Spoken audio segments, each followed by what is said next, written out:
What is going on, guys? UCF Jaguar back with another video, and this is my third video of the day, and we are going to talk about how the Jaguars decided to re-sign Marqise Lee to a 4-year, $38 million deal with $18 million of that guaranteed. Now, obviously, Marqise Lee is a familiar face to Jaguar fans, so we are going to go ahead and discuss this contract extension.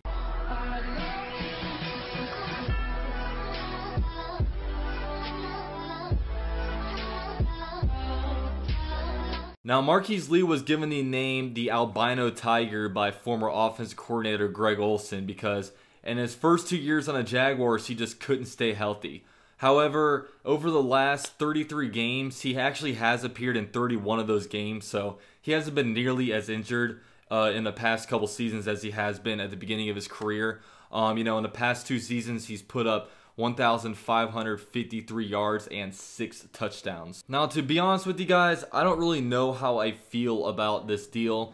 Now, granted, if you look around at every other team, if you have a wide receiver or something like that that you signed to kind of a deal like this, then fans can basically pick apart all their negatives because, that's kind of like what fans like to do. They remember kind of all the bad things about what a player does, but there are a few things about Marqise Lee that do drive me nuts. I mean, he's a great person. I met him before. He's a really good guy. But, him as a football player, there were some things that kind of drove me nuts about him.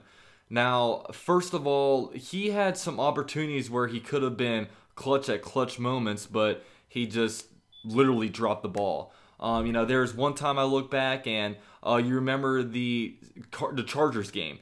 He could have, in overtime, caught a game-winning touchdown pass, but he dropped the ball. And you also remember the Arizona Cardinals game where there was a pass right to him in the flats, hit him in the hands, and he dropped it. It basically stopped the clock for Blaine Gabbert to come through, drive the field, and score on us for the Arizona Cardinals to ultimately beat the Jaguars in that game. And there was also the game at the Jets where Blake Bortles threw him the ball, it hit him in the hands, and he could have easily caught that, and then it would have set us up for, about like a 50-yard field goal or something like that. But he dropped it. Now, granted, that didn't necessarily lose the game for us just because we had Jason Myers back then, and we didn't know if he would have been able to make that kick. However, if he would have caught that, it would have put us in position to kick a game-winning field goal. And another thing about Marqise Lee is that he does play the game very passionately. He gets really into it. But however, sometimes he just gets way too into it to the point where I feel like every time he catches the ball, he's going to get a personal foul penalty. Remember that taunting that he had against the Chargers, you know what I mean? If you're not allowed to thrust your hips and key and peel, it's probably also a penalty in the NFL. And another thing that kind of troubles me about Marqise Lee is that I feel like he gets pushed off his routes a little bit too much.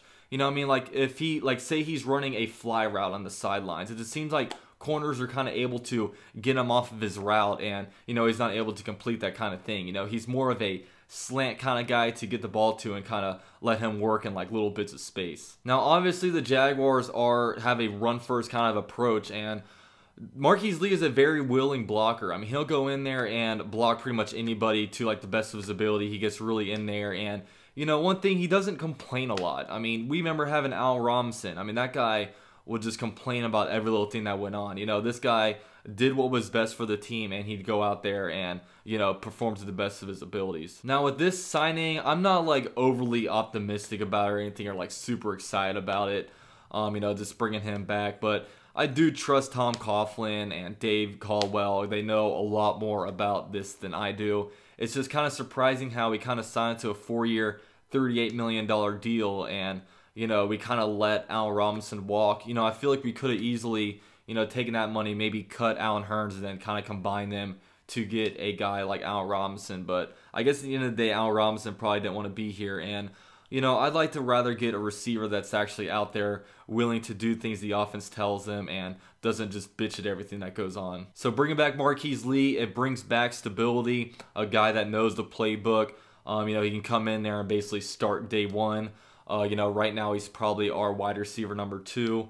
I guess if the season started today, he's our wide receiver number 1. But, I still would like to get some kind of playmaking threat in the draft in the top 4 rounds. Now that we got Marqise Lee and we got Moncrief it gives us a little bit of flexibility in the draft to be able to take the best available player. And that's what free agency is all about. Free agency is all about being able to shore up your big holes, so once you get into the draft, you can start drafting the best available player, and then that's how you have successful drafts. So yeah, the Jaguars re-signed Marqise to a 4-year, $38 million deal, and they also had Dante Moncrief to bring some more weapons to Blake Bortles in the 2018 season.